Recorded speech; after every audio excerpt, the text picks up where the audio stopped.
ka tafsir Quran de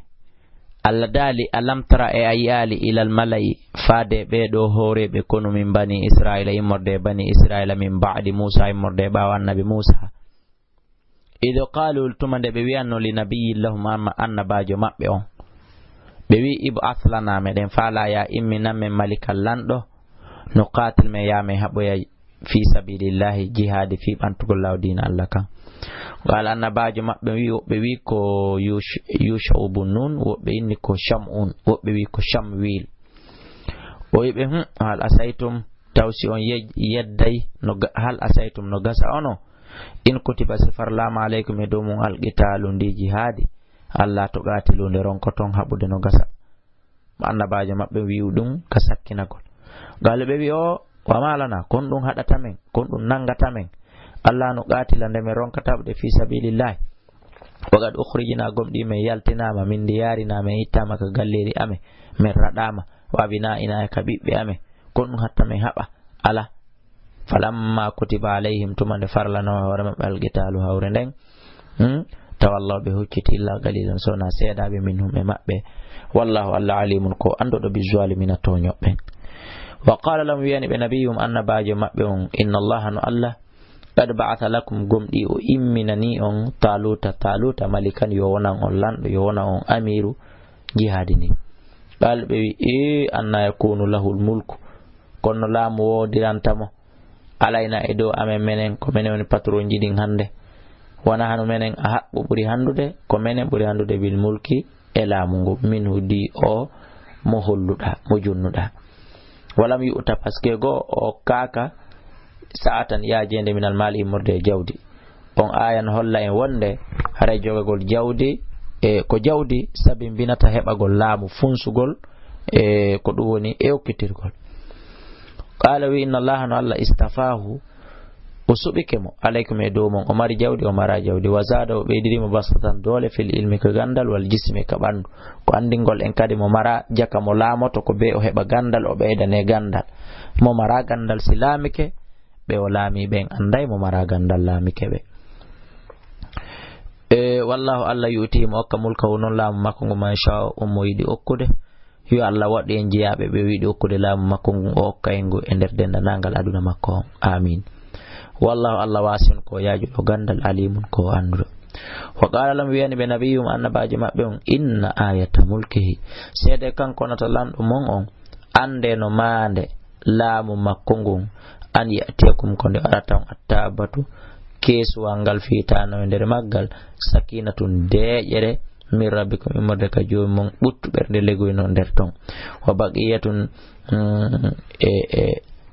heddande mimma taraka ala Musa kon ko be ngodan nabi Musa nden acci walo Haruna be ngodan nabi Haruna ko acci kon tay dum fo no nder ton tamilu no rondi kesu angal malaikatu malaika ben be addinga lakatande makko be jippini o dito tay dum no fo mudum no nder ton inna fi dhalika ande woni dum do la ayatan lakum mande wonande in kuntum sallatike mu'minina ko gomdimbe tay non na on gomdimbe aw benangila angol falamma fasala talutu tumande taluta huccutuno bil junudi wondude ko no makongo qala wi awa inna la allahi non do mubtalikum mujarriborde on binarin ciangol no yeso men to goto yar haysmo mayde donka faman shariba kala yardo minno e maggol falaysa minni rawji akaya faman lam yat'amu kala mo nyaamali ngal kala mo yarali ndiyan dan ciangol gol fa inna wara on do minni ko jiado yame illa man yaghtarafa sonara ko nyedi do nyedande wurfatan nyedande biyadi ka jungo mum o yari fap are ko on don tun ittintina fasharibu be bani israila be dari be yari